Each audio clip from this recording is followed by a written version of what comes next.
May God, Creator, Redeemer, and Sustainer, approve of this message, and may ears and hearts hear their words for us today. Amen.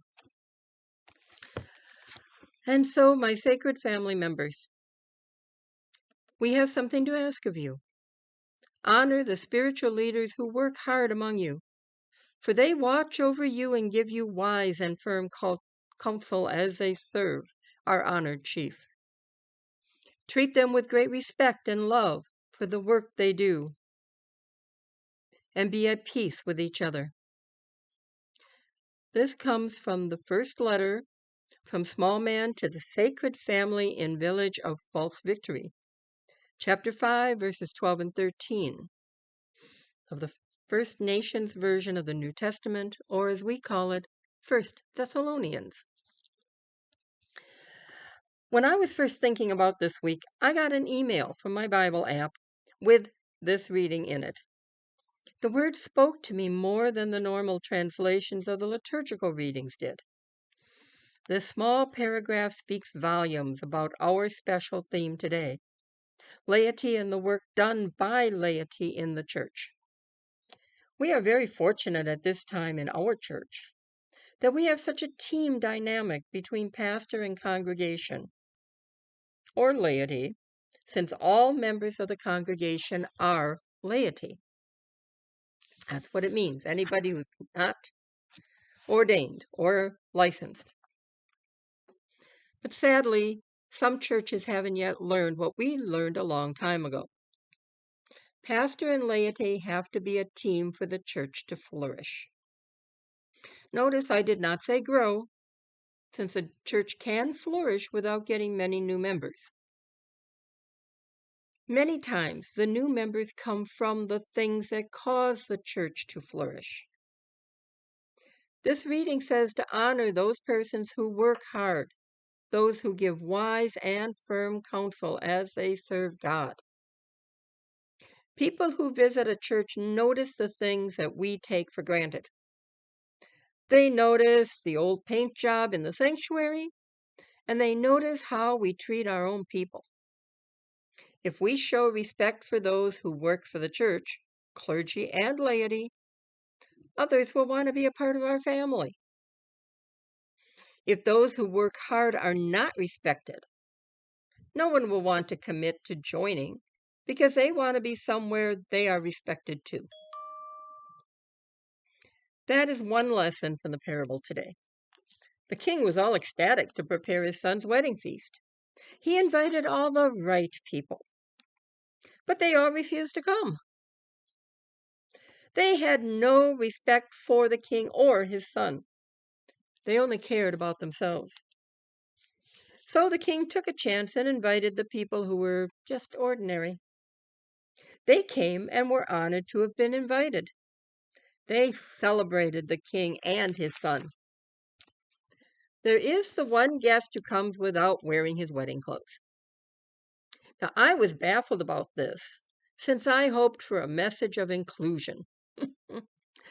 But when I researched it a bit, I found that the best guess of those with better minds than mine feel that this guest is being disrespectful, just as the first people had been.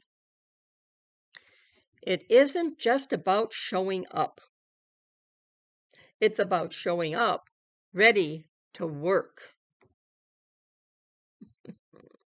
That is the call of the laity. To work for God's kingdom here on earth. To go out to the homeless, the needy, the poor, the ill, the imprisoned, and bring God's love to all people. We do this in so many ways, from creating this Sunday worship to the music that we play in person and the fellowship we share both before and after worship service.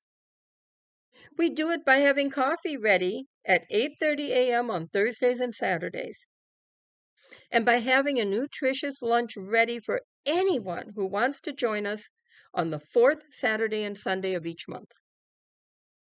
We do it through the little food pantry outside that our scouts built. We do it through online ministry with our cappuccino services, which you can join, the link's on Facebook, and with these recorded services and sermons on Facebook. We do it through voter education and offering help to folks who want to register online. Everyone in our room in person has helped with the ministries of the church by preparing or buying food, financial support for our outreach, or even by coming to those community lunches to talk with the other people who have come to eat. What a sight it was a few months ago with our church members, folks from the community, and some of our homeless who live in the park across the street, all eating and talking together like family. That was a blessing. Everyone has used the gifts and blessing God gives in great abundance to honor God and work for God's people.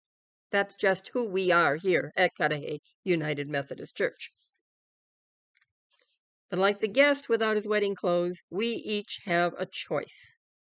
Do we want to support and insist in the ministries of this church and our conference and our general boards like UMCOR? Or do we want to be like the first invited? Are we too busy? Are we too tired?